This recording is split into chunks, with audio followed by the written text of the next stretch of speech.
السلام عليكم ورحمة الله وبركاته. النهاردة معانا درس جديد بمناسبة حلول شهر رمضان المبارك.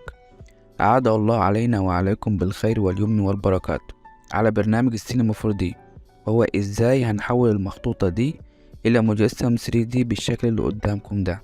ما تنسوش تتابعوا الدرس للنهاية علشان فيه معلومات كتير مهمة ليك لو انت مهتم بمجال 3D.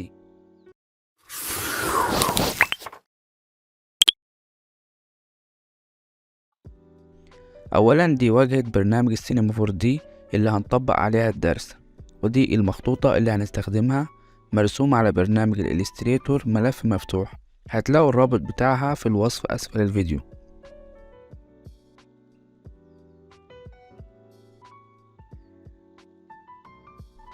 هنقوم بعمل ادراج للمخطوطة على برنامج السينما 4D، وهنخليها في وسط الصفحة او المشروع.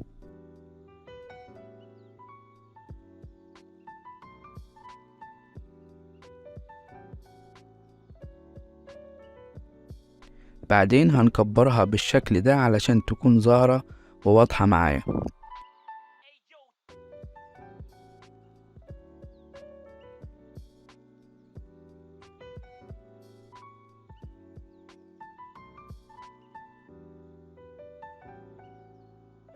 بعد كده هقوم بربط او دمج كل شكل لوحده من خلال الطبقات او العناصر بتاعته. بضغط على شيفت علشان احدد اكتر من عنصر وبدمجهم مع بعض في شكل واحد. بعدين بمسك الشكل اللي دمجته واخرجه من الجروب زي ما هو موضح امامكم.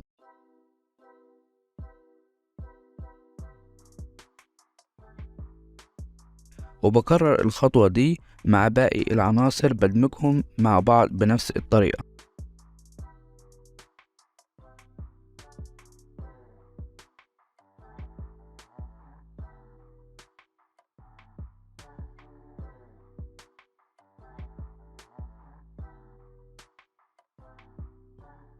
وبلاحظ ان في جزء هنا في المخطوطة مش كامل، بحاول ارسمه واكمله من خلال اداة القلم او البنتول زيها زي اللي في الفوتوشوب بالشكل ده.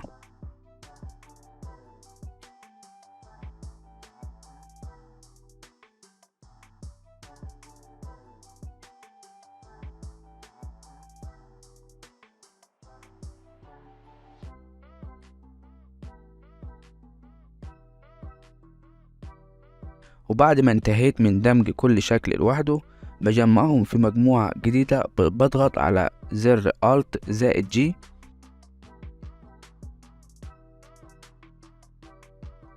وباخد نسخة من المجموعة، بضغط على كنترول وبسحب بالماوس للأسفل أو للأعلى، بيعمل كوبي ليها على طول. بعدين بدمجها في طبقة واحدة علشان أتحكم فيها كلها مع بعض.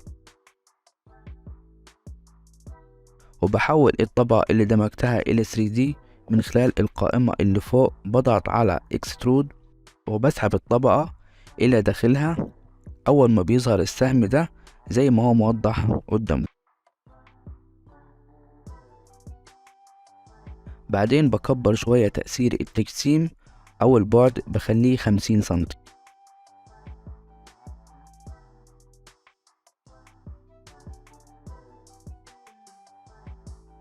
بعدين بروح على قائمة كابس وبعمل حواف مائلة للحروف بالشكل ده وبالحجم المناسب.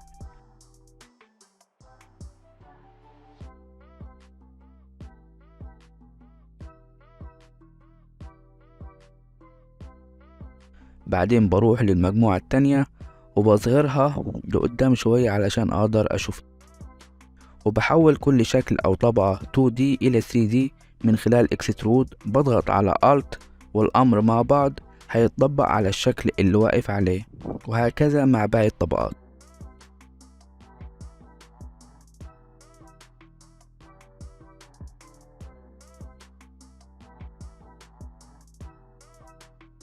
وبعد ما انتهيت من تجهيز المخطوطة وتحويلها إلى مجسم 3D، بنزل أرضية ليها على شكل دائري.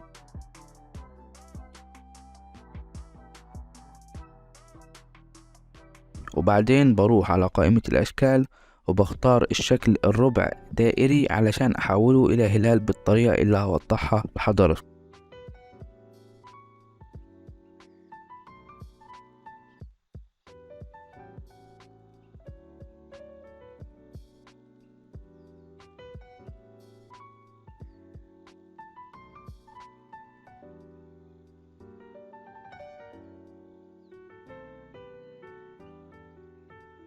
بروح على قائمة الأشكال تاني وبختار شكل المربع الناعم وبحدد مقاسه.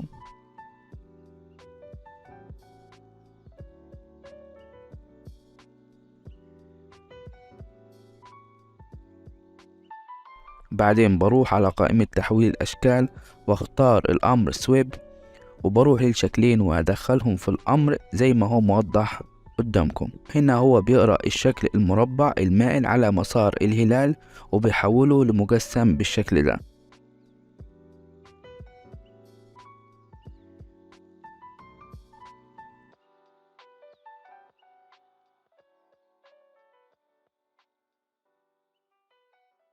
بعدين بروح في خيارات الأمر سويب وأخلي أطراف الشكل صغيرة وفي الوسط زي ما هو كبير علشان يدينا الشكل الهلالي.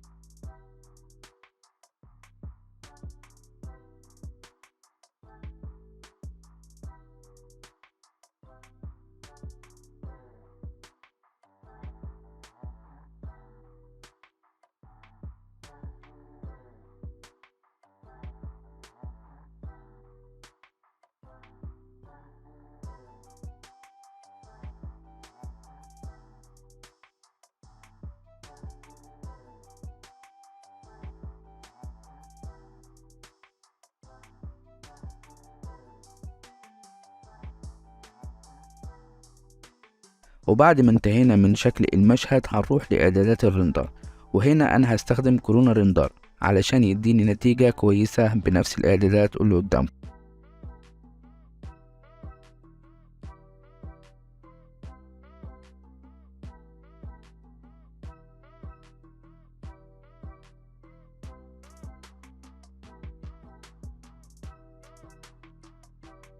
بروح بعدين لقائمة كورونا ريندر وبنزل الإضاءة اللي هستخدمها وهظبطها في الاتجاه المناسب معايا حسب المشهد.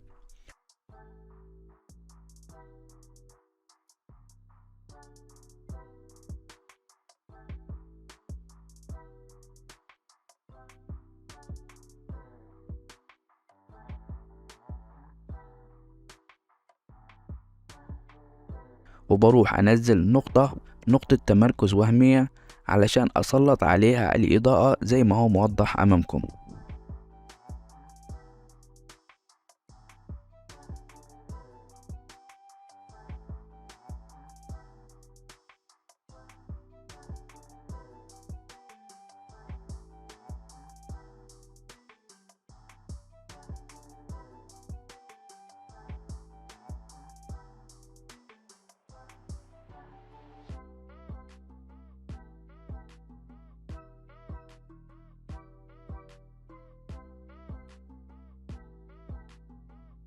بضغط على كنترول علشان اخد نسخة من الإضاءة وأظبطها في الاتجاه التاني ويكون المشهد ظاهر وأكتر وضوحا.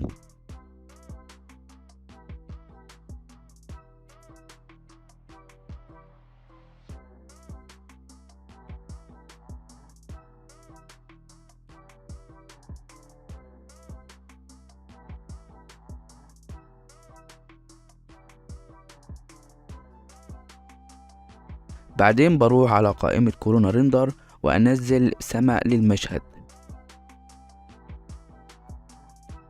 بعدين بروح تاني علشان أشوف شكل المشهد عامل ايه لما أضيف له الخامات.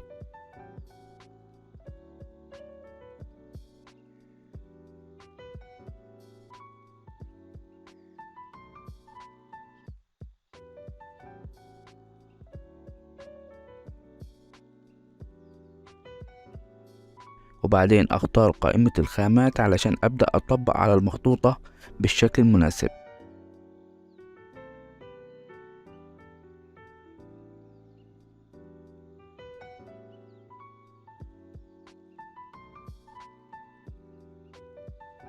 بضغط على كليك يمين من الماوس علشان اعمل خامة جديدة واضيف لها الاعدادات الخاصة بها.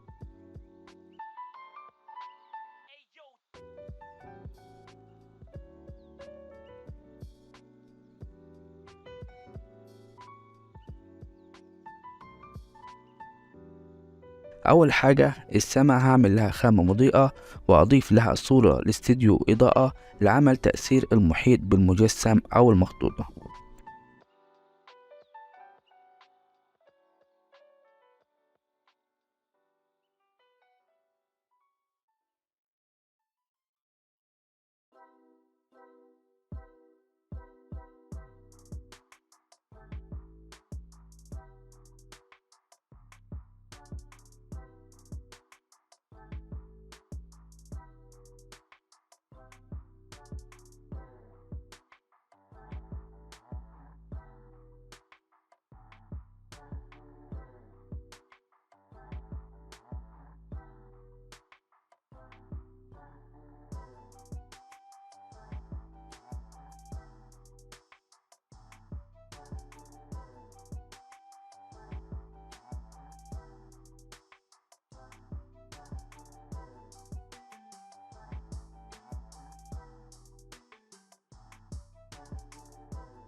بعدين بعمل خامة جديدة لأرضية المخطوطة، وهي عبارة عن أرضية خشبية، وهقوم بإدراج صورة ألواح خشبية مع تأثير الخشب عليها علشان يكون أكثر واقعية.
بعدين بعمل خامة السيلفر اللامع مع إضافة تأثير الانعكاس وإدراجها في المخطوطة.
بعدين هعمل خامة باللون التركواز مع إضافة تأثير الانعكاس والبريق عليها وإدراجها لحروف المخطوطة.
وبعدين هعمل خامة مضيئة باللون الأورنج وأدرجها للتشكيل الخاص بالمخطوطة.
وبركاته.